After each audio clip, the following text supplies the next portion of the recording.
Filimkeena maanta wuxuu ku bilaabmayaa qoys ay ka dhex taagan tahay fowdo iyo muran qosol badan, gaar ahaan u dhexeeya Timmy, walaalkiis Bobby Boss. Arrimuhu way adkaadaan marka la helo cajalad sir ah oo sababta muran iyo hanjabaad, iyadoo Bobby Boss diidayo inuu bixiyo cajaladda.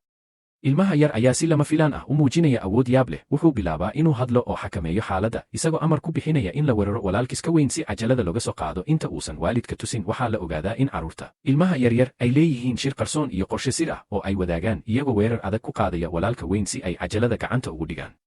Inta lagu jiro dagaalka waxaa arkayo waalidka iyagoo u malayo inay carruurta bashaal ku jiraan, laakiin arrinta sidaas ma ahan. Dadaal dheer kadib waalidku ugu dambayn way soo farageliyaan, balse wiilka weyn waxaa lagu eedeeyaa qaladka oo dhan.